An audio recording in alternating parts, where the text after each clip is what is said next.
Welcome into the Toyota Lounge, powered by your Front Range Toyota dealerships for the DNVR Avalanche pregame show presented by Coors Light. Avs taking on the Edmonton Oilers. Big E and Rudo coming to you live to talk about, let's not beat around the bush. They're going to be part of every segment of this show. You have the two best players, arguably. You might have the three best players on the planet all playing in this game. You might have the four best players on the planet all playing in this game. Certainly got 4 out of 5? Four of the top five, probably, yeah. Like, I'm talking about point-wise. Sure.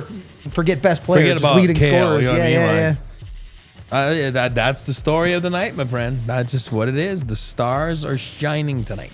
It's going to be I don't, realistically, in the course of the season, this is kind of just another game that's worth 2 points, which is as important as any of them. But national TV, Yep. You got those names in it. You got two teams that are on the better half of teams in the West. Is there a little bit extra tonight, E, or is it just another game? I think there always is extra.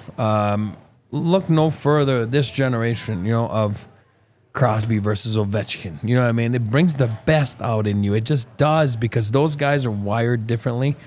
They always want to compete against the best. They want to measure themselves against the best. And it's no different tonight, because if you go and grab 20 people right now, walking in any building in the NHL, and you go, who's the best player? They're going to tell you, McDavid. And then somebody else is going to say, no, it's McKinnon. You know what I mean? So, no, it's McDavid. No, it's McKinnon. And then you're going to get the odd Makar, I'm just saying.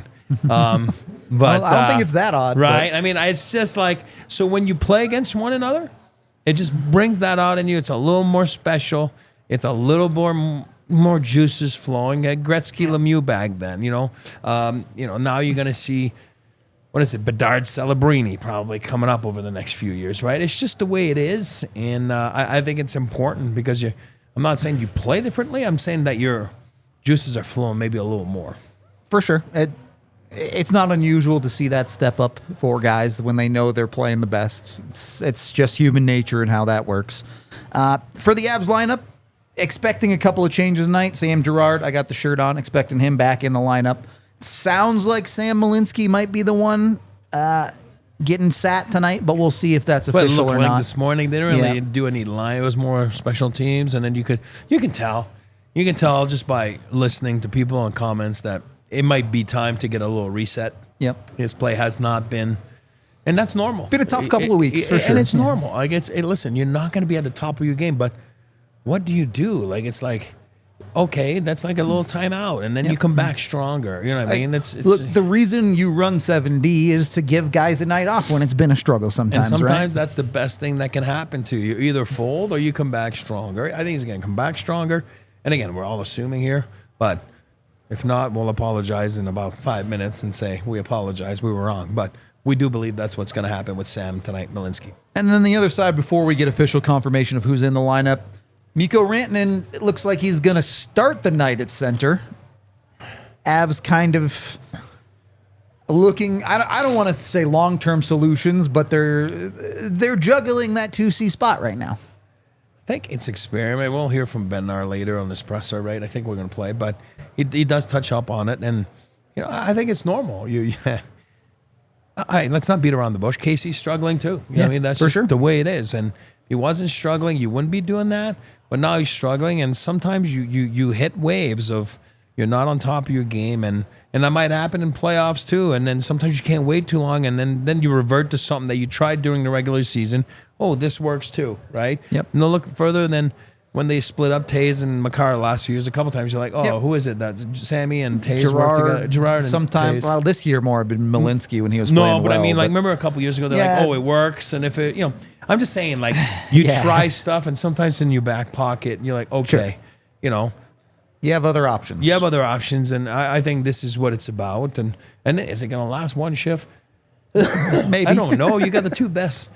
I mean, combo probably. Again, you got both combos, right? You know what I mean? But Nate McKinnon and Mikko Rantanen together are dynamite. You know what I mean? So it's kind of hard sometimes if you're not scoring goals. Like, why wouldn't you put them back together? You know what I mean? It's just a magnet. Well, it's one of those. If normal. the Avs get a lead, if they play from ahead, if you're talking about multi-goal leads, it's a lot easier to let that string play out, right? As opposed to if the Avs fall behind, yeah, guess what? You're going to see Mac and Mikko back together. It's not that much of a mystery, right? And this is not exclusive to Jared Bednar. Every coach in the league, if they need to win a game, they're going to play their best players. You don't have to overthink that one. You put your best players out there and you win and lose with those guys. And we'll talk about that at least 3 more times during this pregame show. And if it works, it works, right? And it's like, usually works. They're at the top of the league in scoring. It must work. I do want to bring up the stats for this game because I think there are some interesting ones here. Edmonton, one of the few teams in the NHL that does a better job of possessing the puck than the Avalanche. Not by a ton. Avs are 4th in the league. Edmonton is 3rd. Yeah. So the Avs are a very good possession team, but Edmonton is significantly better than the Avs at taking that possession and turning it into high danger chances. They generate a lot of expected goals for, and they're the best at the league when it comes to creating versus giving up high danger chances. They create second most of anyone in the league, and they give up the least amount of high danger chances at 5-on-5. They're very, very good at that. The Avs over this last stretch are actually in the bottom 10 of the league at their high danger chance percentage. They've been giving up quite a bit. They've been leaning on Mackenzie Blackwood a lot since he's gotten here, and we've seen that reflect in the stats. What I will say is both of these teams still not shooting the puck very well at 5-on-5. The Avs actually with a better shooting percentage at 5-on-5 than Edmonton so far this season. So if you're looking for somewhere to take advantage of, you might be able to beat this team at 5-on-5 tonight. That's where you really have to hone in and take advantage. And then their combined special teams is about even. Edmonton's power play is good, but not the unbelievable good it was earlier in the year, and it has been for the past couple of years. Yeah. And Edmonton is vulnerable on the penalty kill. Obviously, the Avs' power play has been disastrously bad since the turn of the new year, but Edmonton could be a team where you could maybe start to get that back on track. Starts with goaltending. Yep. Right? You know what I mean? It just does. That's your best penalty kill. I don't care what you say. It's a cliche. It's not a cliche. It's a reality. So obviously Skinner's probably struggling a little bit on the PK, and the Oilers are as a team, but it starts with him, where Blackwood's been really good. And then, you know what I mean? Somewhere, somehow, those go hand in hand. Is it fair? Sometimes no, but it usually stems from that, you know? But the Avalanche, on the flip side, it's not like their power play's been, they're like missing chances. It's like, it just hasn't been good enough. You know what I mean? It's not like, oh, it's coming, you know? We're on the doorstep. We got a lot of good looks. Yeah, for the most part, it hasn't been good. Yep. So we'll see tonight. It could be a good combination for them with that, what we just saw in your graphics there. Yeah, look, on paper, Edmonton is a really, really good hockey team. I don't think there's any doubt about that. They do have one weakness that the Avs don't have anymore. The dude between the pipes. And don't think they were not. Okay. I'm going to put words in their mouth. Sure. Don't think that when they saw that trade, they were like, not words, but I'm putting movements on their knees. I mean, this isn't disappoint. Everyone knew it. It's not the first rodeo, right? We have it on good authority. A couple of years ago, it was Edmonton versus Avalanche in the bidding war for Darcy Kemper, and Edmonton lost that bidding war. And it's no offense to Stuart Skinner. I'm sure he's a good guy. Like, I'm not bagging it. He's an NHL player. I mean, you know, maybe he's just not the. I don't know. Came close last year to being the answer. He did well, you know. So, you know, hey, clap your hands for that. But I'm just convinced that, like you said, they weren't on the same shopping, targets for sure. And when it happens and the other team gets it, you're like, but you can't say that. Oh, we were in on it too. You know what I mean? So it is what it is. But again, glad Mackenzie's part of the Avalanche now. Things have worked out pretty well so far. We'll put it to you that way. Let's get to your big three keys. E, what do the Avs got to do to overcome one of the best teams in the West? Again, we've been talking about it. You'll talk about it again. Power versus power. That's what that is. Now, I don't know if you saw the game yesterday. I'm not putting anything in there. Like, could that have been a suspension by McDavid? I don't know. I mean, man, I'm not saying that it was a major thing, but he does catch him, and, again, then today you got McKinnon versus McDavid, and McDavid's not a dirty player. I'm not saying that. I'm saying sometimes stuff happens, but whatever. We'll move on that one. This morning I wasn't sure. You know what I mean? Like maybe we'll get some news on that. It doesn't sound like it's a dead issue. It doesn't sound like there's anything that. But you measure yourselves against one another. It's a fun challenge. Cream rises to the top. It's exactly what best on best is. Yep. And you are seeing it with McDavid and McKinnon. Then you got Draisaitl and Mikko, and then I can't put Bouchard in the same. It's not fair. He's an excellent player, but it's not in the same category as Kale. But still, you're talking about offense. Don't think Bouchard's not trying to impress Kale McCarr either tonight. Trust me, he is.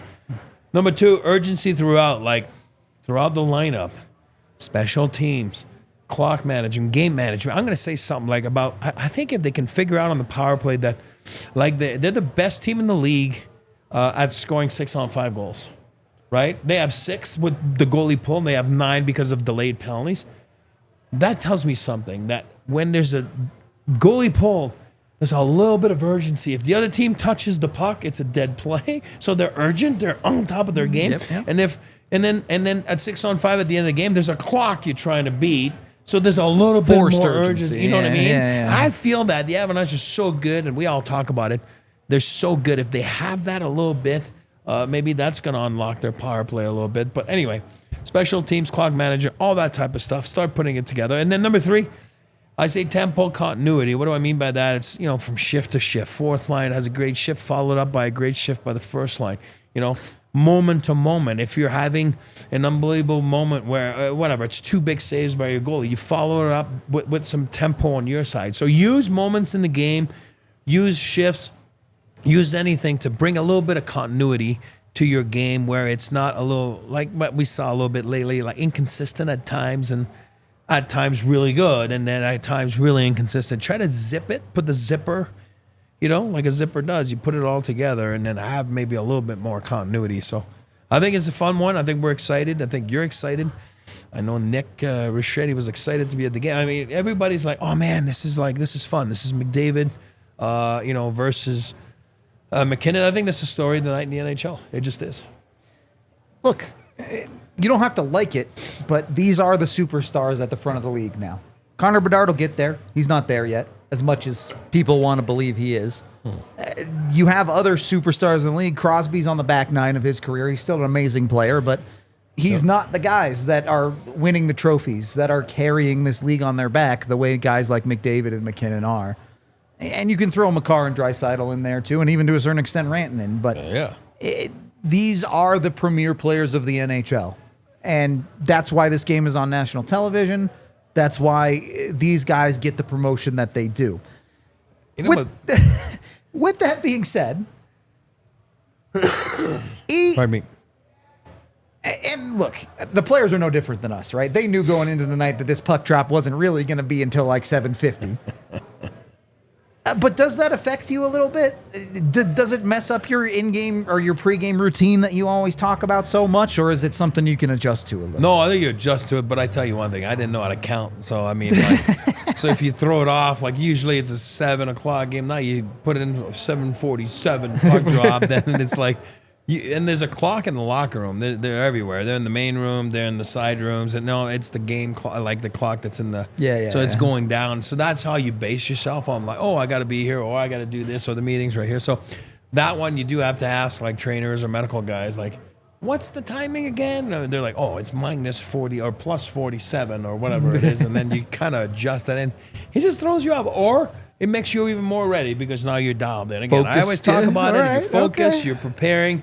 It's not about superstitions, so to speak. It's about preparation. I agree. If it makes you ready, I'm not going to knock you for it, even if I don't believe in it sometimes. Exactly. Do what you got to do. Look,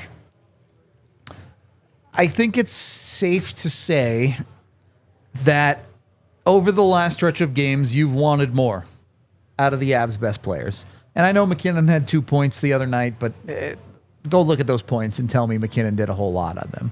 And I think McKinnon had an okay night. In the early parts of the game, he was playing well, and then he fell off. You want more out of Mikko Rantanen. You look over this last stretch, and your best players have not provided enough for you. You've gotten away with it at times because of players like Devon Taves on your defense, because of your depth scorers like Parker Kelly, like Logan O'Connor. Yeah. But there is no, hey, we're going to get away with it against Edmonton, right? There is no, we'll look to these other guys. You have to go out there, and at very least, you have to match their superstars. I do believe so, and this is why I think you look at this game tonight, and it's like they almost cancel each other out. You know, so if you go goal for goal, great. Or if you go no goal for no goal, great. You know, you cancel. You have to cancel, and that's why the Caseys of the world tonight are important. Yep. And of course Parker and Logan, guys like that. Kibby, you know, be time Kibby to help out. But I think it's more like the Colton and the middle stats, and because you're like, you got to be better than their secondary guys. You know, the Nugent Hopkins, or you know what I mean. And usually if you're doing that, the Hymans. I mean, this is no easy task. There's some good players on the other side. There's a lot of power. You know what I mean? So I think it's important. I think it's important to challenge yourself as well. You know what I mean? Even though we all talk about, and everybody in ESPN and the whole world and is talking about McDavid, you know, versus Mac. You know what I mean? Like, I think if you're these other guys, I think that, you know, okay, I got to be the difference tonight. I got to be a difference maker. You know what I mean? Because realistically, like I said, they're canceling each other out. They just are. You know what I mean? And that's what you're hoping, right? Good or bad. And I think the key right there, too, is Makar, because he's the difference maker, right? They don't have a Makar. You know what I mean? I don't care. I don't want to hear anything. It's not even close. Especially this year, Bouchard has not been anywhere close. And no offense to Evan, good player. That's not what I'm saying. But Kelly's just on a different planet. So I think tonight, you know, I think you want more, like you said, from your top guys, even though what a comment that is. We want more, but really, they're at the top of the league in scoring. You know, like, what do you want them to be? Outside, like one? And, you know, I know.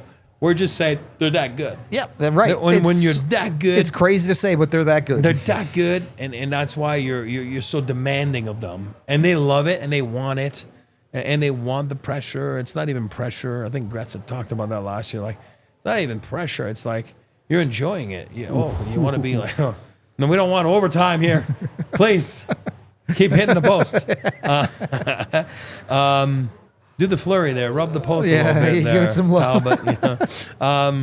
We're talking about the Florida versus Detroit game, but so I think it's exciting. I think you got to challenge yourself tonight and all the way down the lineup. And you know, Edmonton's going to be doing the same thing. Oh, of course, absolutely.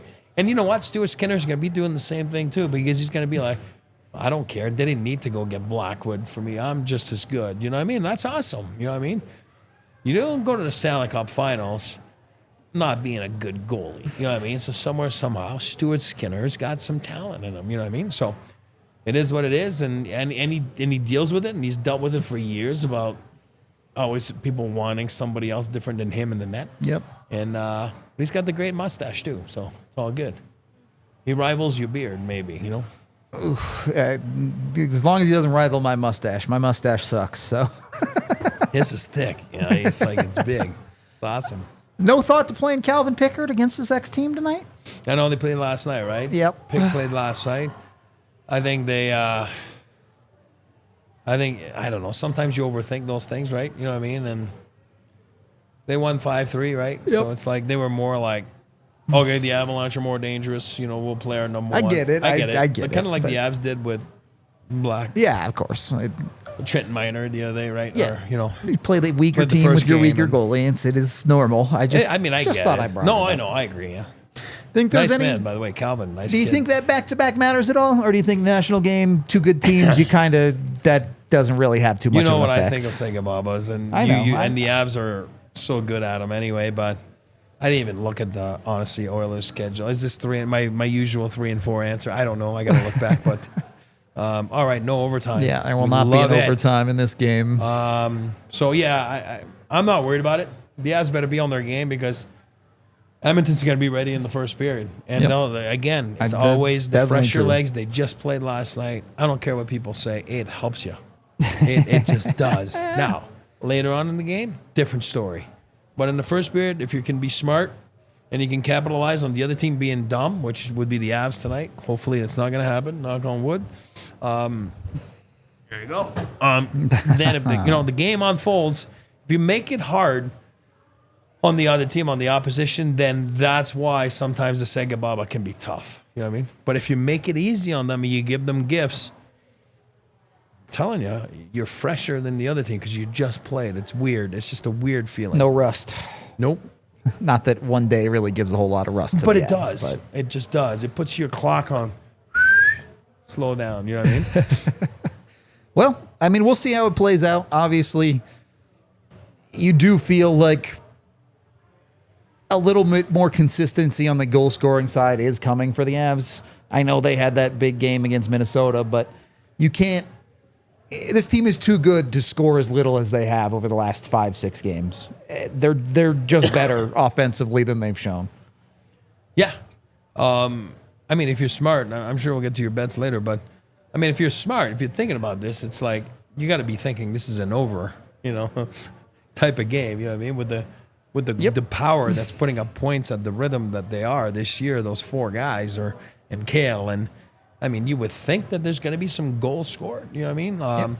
But then again, Stuart Skinner can be really good. He's been awesome in a lot of games, and McKenzie's been withheld like the best goalie in the NHL the last month. So I mean. So I don't know. What do you think? I don't know. Don't end up in the room Florida's in right now. 40 shots, 2 goals compared to 20 shots and 5 against. Yeah, that's the room you don't want to be in if you're the Colorado Avalanche tonight. You want to, yes, you want to do a good job of generating, but it's more important to finish your chances than it is to generate them right now for Colorado. I just feel if you look at a couple chances, remember Mikko in front of the net, like on that, after the tip on the wall, hit the post, come back. And again, it's a 50-guy goal. I'm just nitpicking. Druin had one too. Yeah. It's just a little like they didn't have the jam. You know what I mean? Like to really okay, I'm going to make this count, and it's normal. It happens. And again, I'm not bagging on a 55 goal scorer. It's just life. He'd be the first one to tell you too. Like I just went too easy on it. You know what I mean? But then again, usually they do it. Hopefully tonight's the night that they feel good about their offense, and we look back and. Yeah, I mean, all right. We got officially a 750 local puck drop, by the way. Give me a name. Give me a number. Who I know it feels like a game where you're probably picking a star, but who you got?